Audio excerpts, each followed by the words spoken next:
డిఎస్సికి సంబంధించి test series అయితే మన యాప్లో అవైలబిలిటీలో ఉన్నాయండి. చాలా యూజ్ అవుతాయి. క్లాస్ వైజ్ లెసన్ వైజ్ ఉంటాయి. 3rd to 8th న్యూ ఉంది, 9th ఓల్డ్ ఉంది, న్యూ రెండు ఉన్నాయండి. 10th 2023కి సంబంధించిన టెక్స్ట్ బుక్ సంబంధించి ఉన్నాయి. ఇక్కడ మీరు చూసినట్టయితే 9th న్యూ టెస్ట్ కూడా మీకు అప్డేట్ అయిపోయి ఉన్నాయి, ఆల్ సబ్జెక్ట్స్ అనేటివి. ఈ విధంగా క్లాస్ వైజ్ మరియు దాంట్లోనే మీకు లెసన్ వైజ్ ఉంటుంది. ఎవ్రీ క్లాస్ 3rd నుంచి 8th వరకు ఈ విధంగా క్లాస్ వైజ్ లెసన్ వైజ్ ఉంటుంది. 9th కూడా ఇప్పుడు క్లాస్ వైజ్ లెసన్ వైజ్ మీకు అప్లోడ్ చేయడం జరిగింది న్యూ సిలబస్ ప్రకారము. కంపల్సరీ ఇంకా ఎవరైనా పర్చేజ్ చేసుకోవాలంటే చేసుకోండి. ఎందుకంటే ఈ విధంగా లెసన్ వైజ్ అయితే ఎక్కడ మీకు ప్రొవైడ్ చేయడం లేదు. అందరూ టాపిక్ వైజ్ ఇస్తున్నారు కానీ ఈ విధంగా లెసన్ వైజ్ అయితే ఎక్కడా దొరకట్లేదు. సో ఈ అవకాశాన్ని యూజ్ చేసుకోండి. ఈ పీడిఎఫ్స్ ఏవైతే ఉన్నాయో క్లాసెస్లో చెప్పినటువంటి ఆ పీడిఎఫ్స్ కూడా ఈ టెస్ట్ల పైనే మీకు అవైలబిలిటీలో ఉన్నాయన్నమాట. 9th సంబంధించి, తెలుగు సంబంధించి, okay, text book grammar part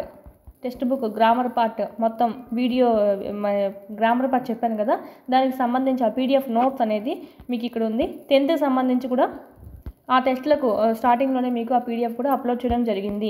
ఇదే విధంగా 8th సంబంధించి కూడా పీడిఎఫ్ అనేది మీకు అందుబాటులో ఉంది. అంటే గ్రామర్ పార్ట్ సంబంధించి ఆన్సర్స్ మీకు టెక్స్ట్ బుక్స్లో లేవు కదా, సో వాటికి సంబంధించినటువంటి పీడిఎఫ్స్ కూడా అందులోనే అవైలబిలిటీలో ఉన్నాయి. టెక్స్ట్ బుక్స్ కూడా లేని వాళ్ళు ఎవరైనా ఏం చేస్తారంటే ఇక్కడ క్విక్ రివిజన్కి యూజ్ అయ్యే విధంగా ఇక్కడ మనకు క్లాస్ వైజ్ 3rd నుంచి 10th వరకు ఉన్నాయండి. 3rd నుంచి 8th వరకు అయితే న్యూ సిలబస్, 9th 10th అయితే ఓల్డ్ సిలబస్తో ఉంది.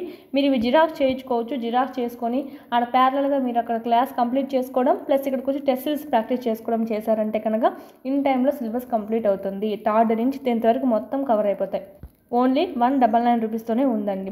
ఇక్కడ మీకు సైకాలజీ సంబంధించి ఓన్లీ కావాలంటే 100+ టెస్ట్లు అనేటివి ఉన్నాయి. 1000+ బిట్స్ కవర్ అవుతాయి లాస్ట్కి. ఓకే, కేవలం ₹1 మాత్రమే ఉంది. ఒకసారి పర్చేస్ చేసుకొని మీరు ప్రాక్టీస్ చేసుకోండి. ఈ 499 కోర్స్ ఏదైతే ఉందో దాంట్లో ఉన్నటువంటి టెస్ట్ సిరీస్ అవి సైకాలజీకి సంబంధించి. ఏమైనా డౌట్స్ ఉంటే కనుక వీటి గురించి 8985105456 నెంబర్కి కాల్ చేయండి. చాలా తక్కువ ప్రైస్ అని చెప్పచ్చు. 499 రూపీస్కే టెస్ట్లు ఎన్ని ఉన్నాయి తెలుసా? 1500+ టెస్ట్లు అనేటివి ఉన్నాయి. ఒకసారి చూడండి. క్లాస్ వైజ్ లెసన్ వైజ్ అన్నీ ఉన్నాయి. సైకాలజీ, విద్యా దృక్పథాలు, మెథడాలజీ, జీకే, కరెంట్ అఫైర్స్ అన్నీ అప్డేట్ చేస్తున్నాము. ఇవైతే మళ్ళీ మీకు 3rd క్లాస్లో మళ్ళీ 1st lesson, 2nd lesson, 3rd lesson ఈ విధంగా లెసన్ వైజ్ ఉంటాయి. 3rd నుంచి 8th వరకు. 9th న్యూ కూడా అప్డేట్ చేస్తున్నాం. ఒకసారి చూడండి. ఫ్రీ టెస్ట్లు కూడా చాలా వరకు వదులున్నాము. మీరు రాసి నచ్చితే కనుక పర్చేజ్ చేసుకోండి. తెలుస్తుంది. ఇక్కడ మీకు 9th సంబంధించి గ్రామర్ పీడిఎఫ్ అంతా మీకు ఇక్కడ అప్లోడ్ చేస్తున్నాము. టెస్ట్లు కూడా మీకు క్లాస్ వైజ్ లెసన్ వైజ్ ఉన్నాయి. 499 రూపీస్తోనే ఉంది. చాలా మీకు యూజ్ అవుతుంది. దాదాపు ఇప్పటికే 1500+ టెస్ట్లు అనేటివి ఉన్నాయండి. 9th సంబంధించి న్యూ ఏమైతే ఉన్నాయో అన్ని సబ్జెక్టులు మీకు ఇక్కడ అందివ్వడం అనేది జరిగింది. లైన్ టు లైన్ బిట్లు అనేటివి కవర్ అయ్యే విధంగా. అలాగే మీకు పీడిఎఫ్స్ 199లో ఉన్నాయి. సైకాలజీ అయితే ఓన్లీ 1 రూపీతో ఉంది. చూడండి. లూస్ అండ్ జీకే కూడా మీకు ఇక్కడ 199 రూపీస్తో మీకు ఇక్కడ పర్చేజ్ చేసుకోవచ్చు. ఏమైనా డౌట్స్ ఉంటే కనుక 8985105456కి కాల్ చేయండి. నెక్స్ట్ ఇక్కడ చౌరస్తా అండి. 4 రోడ్ల చౌరస్తాలో, చౌరస్తా అంటే ఏంటంటే కూడలిలో జాతీయ జెండా ఎగరేశారు అర్థం అండి. ఇక్కడ అర్పణం, పూరి గుడిసె అగ్నికి అర్పణం అయింది అంటే అగ్నికి ఇవ్వడం అయింది, ఆహుతి అయింది. ఆ పిల్లలు తెలివితేటలతో చురకత్తుల్లా ఉన్నారు అంటే పదునైన చిన్న కత్తి అంటే చాలా యాక్టివ్గా ఉన్నారనే మీనింగ్లో వాడతాము. పర్యాయ పదాలు చూద్దాము. స్వర్ణం అంటే బంగారం, పుత్తడి, ఏనాచింగా కనకం. వసువు అన్నా కూడా బంగారమే అండి. వసువు అన్నా కూడా బంగారమే. సూర్యుడు, రవి, భాస్కరుడు, బాణుడు, కళ్ళు, నేత్రం, నయనం, లోచనము, దేహం, శరీరం, కాయం, మేను. ఓకే, నానార్థాలు. తల, ముఖ్యమైనది, మస్తకం, కాలం, నలుపు, సమయం, క్రియ, పని, కార్యం, రామ, స్త్రీ, రాముడు. నెక్స్ట్ భోజనం అండి. భోజనం వికృతి పదం బోనము. బ్రద్న, ప్రొద్దు అస్సలు మ్యాచే లేదు కదా ఇక్కడ మనకి. ఇదే రైట్ ఆన్సర్. కథకు కథ, పుష్పంకి పువ్వు, మిగిలింది అదే మనకి. ఇదే అండి మనకి టెక్స్ట్ బుక్ ప్రకారం ఇచ్చారు కాబట్టి సో చూసుకోవాలి. మోస్ట్ ఇంపార్టెంట్ బ్రద్న అంటే ప్రొద్దు అనేటువంటి వికృతి పదంగా రాయవచ్చు. సో ఇంపార్టెంట్, ఇది కొత్తగా చూసుకోండి. సందులు ఆమ్రేడిత సందు అనేది ఇచ్చారండి.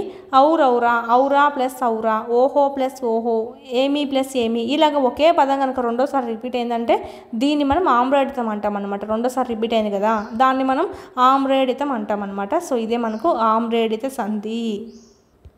చూడండి, ఇలా రెండు ఒకే విధమైన పదాలు వస్తే అందులో రెండవ పదాన్ని ఆమ్రేడితం అంటాము. ఈ రెండవ సూత్రం చూడండి, ఆమ్రేడితం పరమైనప్పుడు విభక్తి లోపం బహుళంగా వస్తుంది. అప్పటికిన్, అప్పటికప్పటికిన్ ఇలా రాస్తాం. అక్కడన్ ప్లస్ అక్కడన్, అక్కడక్కడన్, ఇలాగ మనకు దీంట్లో ఉన్నటువంటి విభక్తి కిన్, ఇన్ అనేటివి ఏమైతే ఉన్నాయో అవి లోపిస్తాయి అని చెప్పి. నెక్స్ట్ ఇక్కడ కింద ఇచ్చిన వాటిని విడదీసి రాయండి అని ఇచ్చారు. పావనమైనది, పావనము, మీరు కన్ఫ్యూజ్ కావద్దండి. ఇక్కడ ఆమ్రేడిత ఇచ్చారు, ఇక్కడ సందులు ఏంటి వేరేది ఇచ్చారు అని కాదు. ఓకే, పావనము ప్లస్ అయినది, పావనమైనది ఉత్వసంధి. ధర్మం ఒకటి, ధర్మము ప్లస్ ఒకటి, ధర్మం ఒకటి, ఇది కూడా మనకి ఉత్వసంధి. చిన్నప్పుడు, చిన్న ప్లస్ అప్పుడు, చిన్న ఆ ఉంది ఇక్కడ అత్వసంధి. గుర్తుకొస్తుంది, గుర్తుకు ప్లస్ ఊ ఉంది, సో ఉత్వసంధి. వస్తుంది, గుర్తుకు వస్తుంది, గుర్తుకొస్తుంది, సో ఉత్వసంధి అవుతుంది. నెక్స్ట్ తత్పురుష సమాసాలండి. ఉత్తర పద అర్థం ప్రధానంగా కలవి ఏవి అంటే తత్పురుష సమాసం. ప్రథమా తత్పురుష సమాసం చూద్దాం. ప్రథమా విభక్తి చివర కలిగినటువంటి పూర్వపదం ఉత్తర పద అర్థ ప్రాధాన్యత కలిగినది. అంటే మనకు ప్రథమా తత్పురుషలో చూసుకుంటే సెకండ్ పదానికి ఎక్కువగా ప్రాధాన్యత ఉంటుందన్నమాట. మధ్యాహ్నము అనుకోండి, ఎలా రాస్తాం? అహ్నం యొక్క మధ్య భాగము. అహ్నము అంటే ఇక్కడ ఉంది, మనకి ఉత్తర పదంలో ఉంది, సో ఉత్తర పదానికి ఎక్కువ ప్రాధాన్యత ఇవ్వడం అనేది జరుగుతుంది. అహ్నంలో మధ్య భాగము అని చెప్తున్నాం. సో ఈ విధంగా ఉత్తర పద ప్రాధాన్యత కలిగినది ఏది అంటే ప్రథమా తత్పురుష సమాసము. ఓకే, ఇది మనకు సంబంధించి. దీనికి సంబంధించి చూడండి, వీళ్ళే ఇచ్చేశారు. డూము ఊలు అండి. మధ్యాహ్నము, అహ్నం మధ్య భాగం, నడిరేయి, రేయి నడిమి భాగము, ఇదంతా ప్రథమా తత్పురుష సమాసము. ప్రథమా విభక్తితో కూడిన పూర్వపదాలు కలది. అంటే డూము ఊలు అనేటివి ఉంటాయి. ఇక్కడ మూ ఉంది కదా, అలాగైనా వస్తుంది, ప్లస్ ఈ విధంగా రేయి నడుమ ఇలా కూడా మనం రాసుకోవచ్చు. ద్వితీయ తత్పురుష, దీంట్లో మనకి ఏమొస్తాయి? నిన్, నున్, లన్ గూర్చి గురించి. కృష్ణాశ్రితుడు, కృష్ణుని ఆశ్రయించిన వాడు. ఓకే, నెల తాల్పు, నెలను తాల్చిన వాడు. తృతీయ తత్పురుష సమాసం. ఇక్కడైతే చేతన్ చేన్ తోడంతోని వస్తుంది. వాక్కలహము, వాక్కు చేత కలహము అంటే మాట్లాడడం చేత అని. విద్యాహీనుడు, విద్య చేత హీనుడు. నెక్స్ట్ ధనాశ, ధనం కొరకు ఆశ, పొట్ట కొరకు కూడు. ఇది ఇక్కడే ఇచ్చేసారు కాబట్టి నేను స్పీడ్గా చెప్తున్నాను. దొంగ భయం, దొంగ వలన భయం. పాప విముక్తుడు, పాపం వలన విముక్తుడు. రాజపుత్రుడు, రాజు యొక్క పుత్రుడు. యజ్ఞఫలం, యజ్ఞము యొక్క ఫలం. ఇదంతా మనకు కిన్ కున్ యొక్క లోన్ లోపల షష్ఠీ తత్పురుష. సప్తమి తత్పురుష, అందు లేదా నన్ను వస్తుంది. నీతి పారగుడు, నీతి యందు పారగుడు. ఓకే, మాట నేర్పరి, మాట యందు నేర్పరి. పారగుడు అంటే ఏంటంటే తెలిసినవాడు అండి, నీతి తెలిసినవాడు అని చెప్పి మీనింగ్లో చూసుకుంటాం. నెక్స్ట్ విగ్రహ వాక్యాలు. మేలు వస్త్రాలు, మేలైన వస్త్రాలు విశేషణ పూర్వపద. ముతక పంచెలు, ముతకవైన పంచెలు సేమ్ విశేషణ పూర్వపద.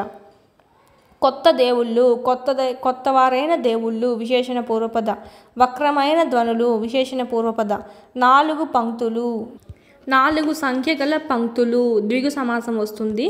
నెక్స్ట్ అలంకారాలు. రూపక అలంకారం అండి. పోలిక ఉన్నప్పటికీ పోలిక లేదు అని చెప్తా ఉంటాం అనమాట.